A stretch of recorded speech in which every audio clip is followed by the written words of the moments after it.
무용교회에서 유용교회로 오늘의 묵상입니다. 40일 동안 예수 그리스도를 묵상하고 하나님의 은혜와 사랑을 묵상하는 시간이 되었으면 좋겠습니다. 오늘은 요한복음 15장 5절에서 8절까지 말씀을 묵상하겠습니다. 성경 말씀을 보겠습니다. 나는 포도나무요 너희는 가지라. 그가 내 안에 내가 그 안에 거하면 사람이 열매를 많이 맺나니 나를 떠나서는 너희가 아무것도 할 수 없습니다. 사람이 내 안에 거하지 아니하면 가지처럼 밖에 버려져 마르나니 사람들이 그것을 모아다가 불에 던져 사르느니라. 너희가 내 안에 거하고 내 말이 너희 안에 거하면 무엇이든지 원하는 대로 구하라. 그리하면 이루리라. 너희가 열매를 많이 맺으면 내 아버지께서 영광을 받으실 것이요 너희는 내 제자가 되리라. 오늘 말씀은 예수님 자신이 포도나무라고 표현하고 계십니다. 그렇다면 포도나무의 의미를 안다면 예수님의 마음을 헤아릴 수 있을 것입니다. 이스라엘 백성에게 포도나무는 어떤 나무였을까요? 물이 귀한 광야의 이스라엘에서 포도주는 술이 아닌 음료수였습니다. 그것도 생명을 살리는 음료수였습니다. 이스라엘에서 포도를 수확하는 시기는 8, 9월 무렵이었습니다. 이때는 햇빛이 얼마나 강한지 강렬하게 내리쬐는 햇빛 때문에 숨쉬기조차 힘든 계절입니다. 모든 땅이 강력한 햇빛 때문에 회색빛으로 타들어가는 이스라엘에서 청포도가 연그러가는 모습을 보면서 유대인들은 포도를 하나님의 기적이라고 부르곤 합니다. 건기의 끝 무렵인 포도 수확기는 웅덩이에 모아놓은 물이 바닥을 드러내는 때입니다. 광야의 백성 이스라엘 사람들에게는 꿀보다 더 귀한 것이 바로 물입니다. 이렇게 건기의 끝, 물이 바닥날 때 하나님의 기적으로 풍성하게 연근 포도를 따서 포도주 틀에서 밟습니다. 유대인들에게 포도주는 자연스럽게 해갈의 기쁨을 상징하게 되었습니다. 예수님께서는 왜 자신을 참 포도나무라고 표현하셨을까요? 앞에서 이스라엘 백성들에게 포도나무나 포도주가 어떤 의미를 주고 있는지를 말씀드렸습니다. 예수님께서 본인 자신이 직접 포도나무가 되셔서 우리의 인생의 참된 기쁨과 만족과 축복의 근원이 되신다는 선포입니다. 이 땅에는 먹을 물이 없습니다. 생수가 없다는 말씀이 아닙니다. 우리의 영혼을 살리는 생수가 없다는 것입니다. 여러분들은 아프리카 아이들이 질병에 걸리는 것을 TV를 통해서 보셨습니까? 그들이 갖가지 병에 걸리는 이유는 정제되지 않은 오염된 물을 마시기 때문입니다. 이 땅에는 보이지 않는 오염된 물, 즉 타락한 문화들이 많습니다. 그래서 사람들은 그 물을 먹으면서 영적인 배탈이 납니다. 그래서 서서히 죽어갑니다. 하나님은 이 땅에 생수와 같은 포도주를 주시기 위해 예수님이라는 포도나무를 심으셨습니다. 그리고 예수님으로 인해 많은 가지들이 생기게 하셨습니다. 이것이 교회요, 성도입니다. 예수님께서 승천하신 지 2000년이 넘었는데도 예수님의 가지인 성도들이 계속적으로 세워지고 있습니다. 예수님의 제자들, 예수님의 사람들, 예수님의 성도들이 세워지는 이유는 무엇입니까? 우리 삶에서 포도 열매가 주렁주렁 열리게 하기 위해서입니다. 포도 열매는 성령의 9가지 열매를 말합니다. 예수님은 이 열매가 우리 가운데 충만하게 열리기를 간절히 원하십니다. 이 성령의 열매, 이 포도 열매는 어떻게 쓰임을 받습니까? 성도가 예수 안에서 충분히 성장하면 그때는 이제 포도즙 틀에 들어갑니다. 예수님처럼 성령에 이끌려서 광야의 삶에 들어갑니다.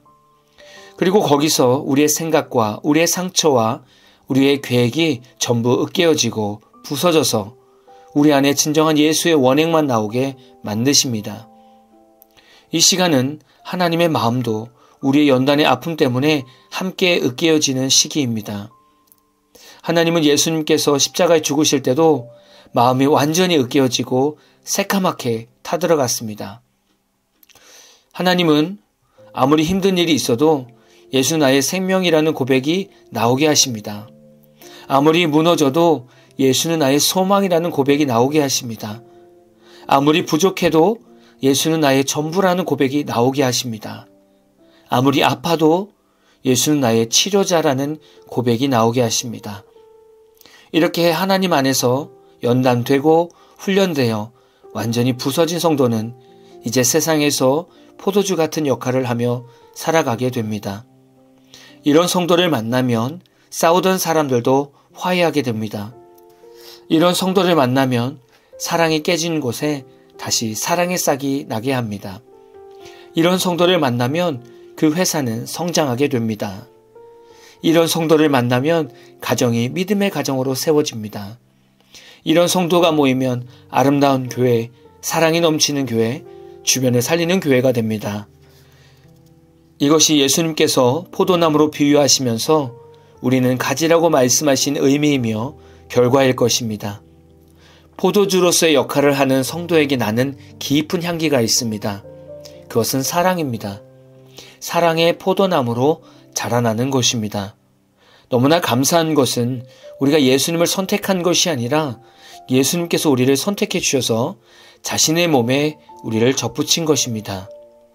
그리고 너무나 슬픈 것은 열매를 맺지 않는 가지는 세상에서 버려져 마르고 사람들에게 밟히게 되는 인생이 된다는 것입니다. 이것이 지옥의 삶이 아니겠습니까? 5절에 보면 예수님께서는 이렇게 말씀하셨습니다. 나를 떠나서는 너희가 아무것도 할 수 없음이라. 나뭇가지가 본 나무에서 떨어지면 무슨 힘이 있겠습니까? 자신이 가지고 있는 열정과 에너지로 무엇을 한들 그 가지 안에 있는 수분이 다 날아가면 이제는 마른 가지가 되어서 먹먹한 인생을 살아가는 길밖에 없습니다. 저는 여러분의 인생이 예수님의 포도나무에 접붙임 받아서 떨어지지 않고 풍성한 열매를 맺으며 그 안에서 많은 사람의 해갈의 기쁨이 되는 영적 성숙함이 흘러나왔으면 좋겠습니다. 오늘도 이 말씀이 저와 여러분에게 도전이 되고 소망이 되었으면 좋겠습니다. 오늘은 제가 여러분을 위해 기도를 남기고 묵상을 마무리하겠습니다. 하나님이 주신 마음으로 기도를 남기도록 하겠습니다. 한 주간도 수고 많으셨습니다. 하나님, 우리를 하나님의 자녀로 선택해 주셔서 감사합니다. 오늘의 묵상을 듣는 이들 중에는 남편의 사랑을 제대로 받아보지 못한 성도도 있고 다른 이들의 말에 쉽게 상처받는 성도도 있고 모태 신앙인들도 있고 여러 가지 가정 문제 때문에 마음이 복잡한 성도도 있습니다. 그리고 자신도 모르는 질병으로 힘들어하는 성도도 있습니다. 또한 물질이 독이 되어 신앙이 무너지고 있는 성도도 있습니다. 교회에 회의감을 갖고 있는 성도도 있습니다.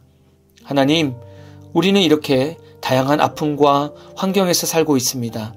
그럼에도 예수님은 우리를 선택해 주셔서 하나님의 포도나무가 되게 하셨습니다. 말씀의 영양분이 이 모든 성도들의 깊숙한 곳까지 스며들게 하옵소서. 아픔이 있는 자는 위로함을 얻게 하시고 상처가 있는 자는 하나님의 싸매어 주심을 경험하게 하시고 답답함이 있는 자에게는 확실한 믿음을 주옵소서. 매일 말씀을 묵상하고 말씀대로 사는 것을 힘들어하는 성도도 있을 것입니다. 이들에게 날마다 새 힘을 얻을 수 있는 믿음과 소망을 주옵소서. 오늘의 말씀을 듣는 성도들뿐만이 아니라 이 땅의 모든 그리스도인들에게 하나님의 사랑의 포도 열매가 풍성히 맺히게 하여 주옵소서. 오늘을 주님께 맡기며 예수님의 이름으로 기도합니다. 아멘. 여러분 힘내세요. 하나님은 여러분을 사랑하십니다. 오늘 마무리 찬양은 권정현님의 나는 포도나무요 라는 찬양입니다. 찬양 후에는 잔잔한 연주곡이 있습니다.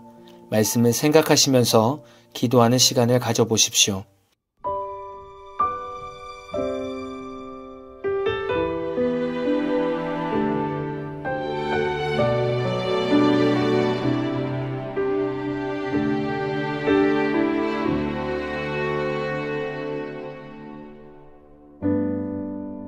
마음이 어려워 기도조차 안 될 때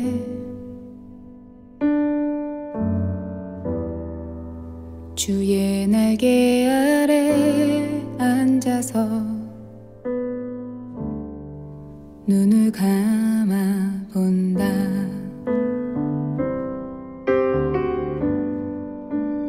아직도 나는 어려서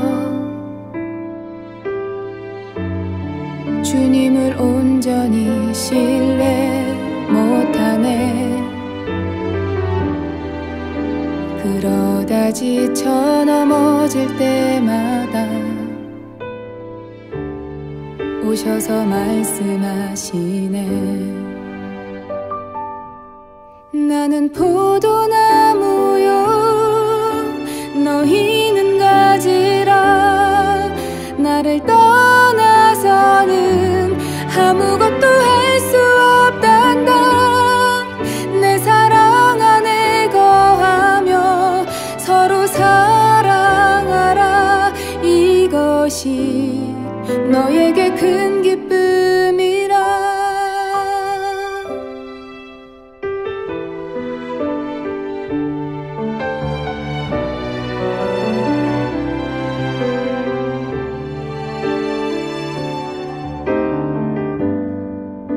아직도 나는 어려서